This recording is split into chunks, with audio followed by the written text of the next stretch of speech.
Let's have a look what is going on with XRP, what I see until about 2030, and also what we could expect here in the lower time frames. So first, as we always do, we start to draw the fib level here. So from the 2018 high to the 2020 low. I will just blend it in. I already prepared this.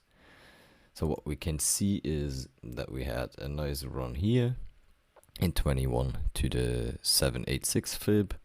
Then we drop back into this 382 to 236 fib area. And from there we now are trying to break the former all-time high. Looking at the Elliott wave count, we can say that this right here was a wave 1.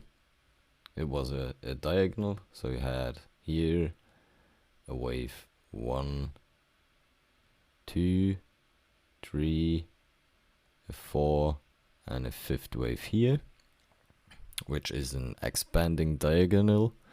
Then the wave 2 came all the way down to here, which was about 28 cents, I think. And then we started to push up again. So this right here is part of a larger third wave, which I expect to reach about $26. Later in this video I will show you, based on BTC, why I see this level here, so the 1.618, as a very relevant level for a wave 3. Then we will also check wave 4 retrace and a potential wave 5. This now seems extremely high for most, but it is not really, and I will show you why later in this video. But first we will have a look a little deeper into this wave 3. So for that we will check here. I will blend this out. So we do the same thing again as we did here. We take the fib from high to low, this time from the wave 1 high to the wave 2 low. And typically a wave 3 reaches between the 2 and the 2.618 fib. In most cases it ends here between the 2272 and the 2414. So we'll just keep it, we'll just put it back here to 26, as that is a level of common. So as you can see, that's exactly in the middle. So you have the big fib from here pointing to that area, and the lower fibs from the just previous wave count. So looking at the count over here, we can see that we finished a wave 1, did a wave 2, and now are in a wave 3 of 3. So this right here is not done yet, but we also need to check the sub-wave count in here. And for that I will zoom in a bit now, and we will have a deeper look at that. So blending that in here in green, what we can see is that we now did a wave 1, a 2.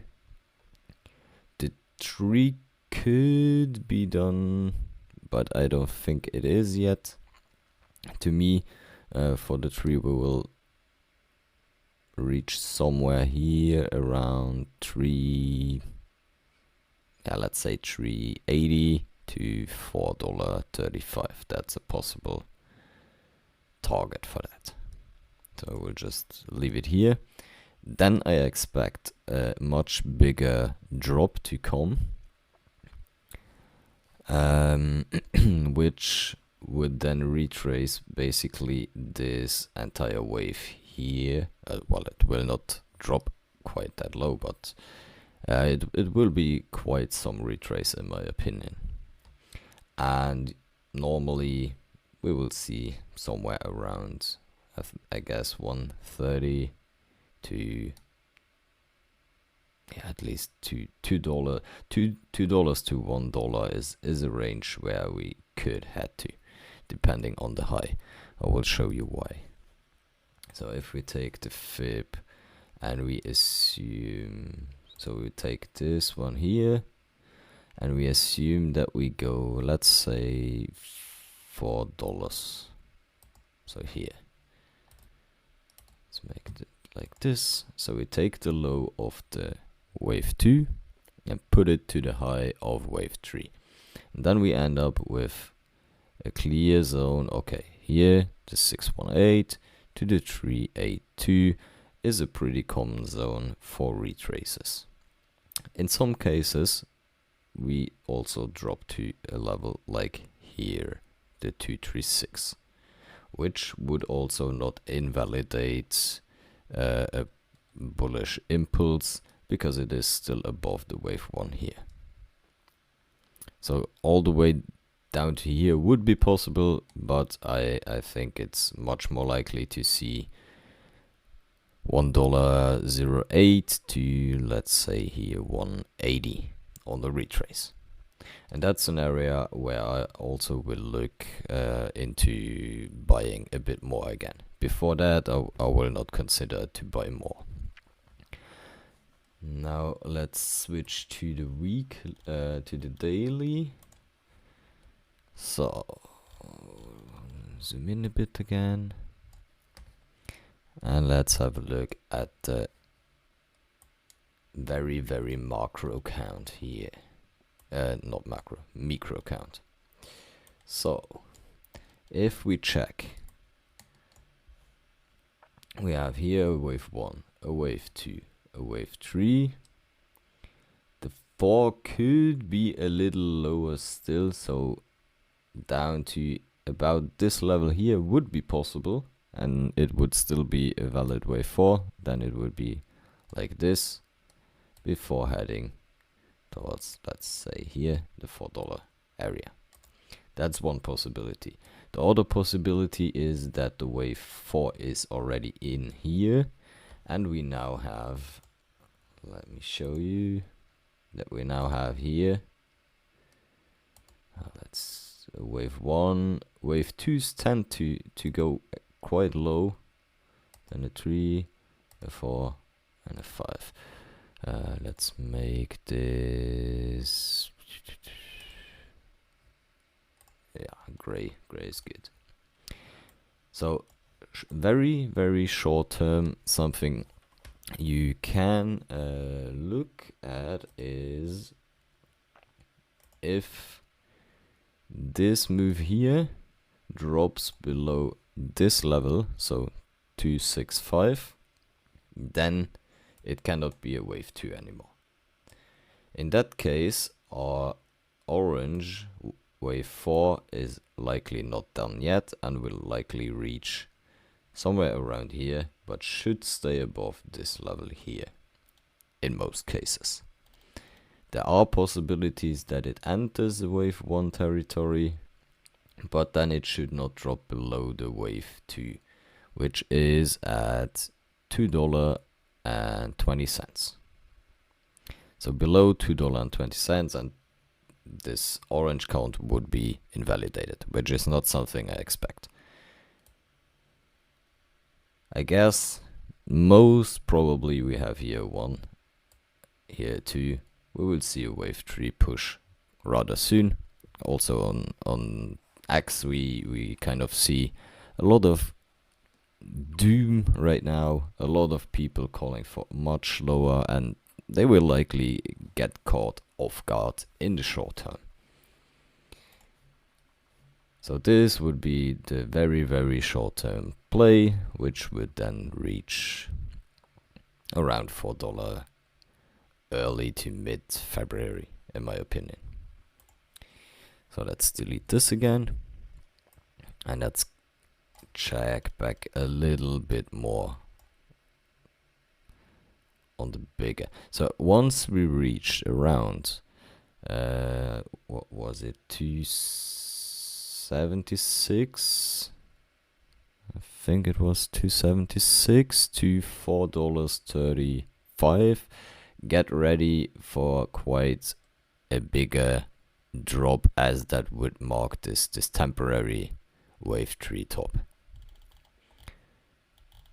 So let's zoom out again fully, and you can see, okay, it would be here, this green top then, which is not bad, because the red one is a lot higher still, and the black one is even higher. But on this retrace here, it might be a good idea to have some funds on the sidelines still to be ready and buy more. I already set a few orders there, and we'll look to buy more once we get a bigger retracer. Alright, so that's pretty much it for XRP. I will show you again here. Okay, so wave 3 top could be somewhere next year for XRP, in my opinion. Then you have the bigger wave 4 drop, which is hard to estimate when exactly, but it could be 2027, 2028. Looking at this structure here, it could be similar here, and then somewhere around 2030-ish, I would expect it to go towards $96, which could be shown with this right here. Where is it? Okay, we will delete this and this, all the unnecessary. Okay, so this makes it a lot easier. So you see, you go to the 786 fib, drop back into the lower fib levels here to get liquidity and be ready for a push for the wave 3. Wave 3 then to likely here the 1618, then a drop which remains above this one level. So maybe $4, maybe $8, we have to see. We will have a better idea once we reach this top, because then we can measure from here to the top and get a good idea of potential buying levels. We will look at that at a later stage. And then from this level here, we can expect it to reach around the 2 fib. You might ask why I see it move like this.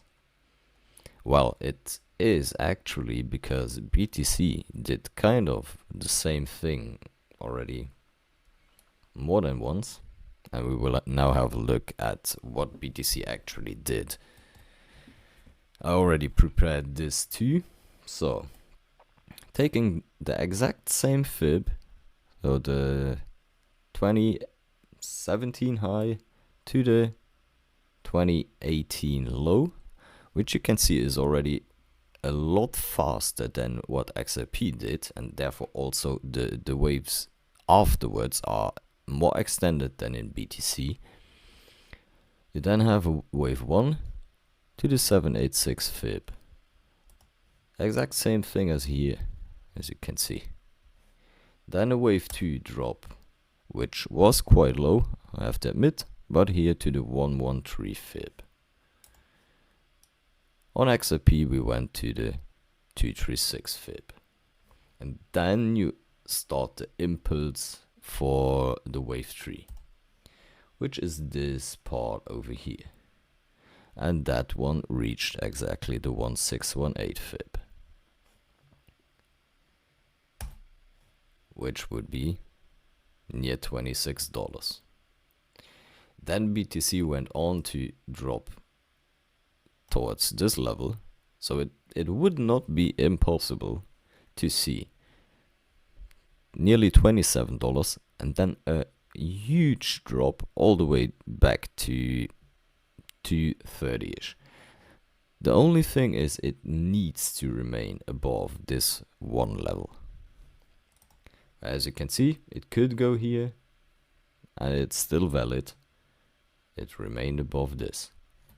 And now we are pushing towards this 2 fib.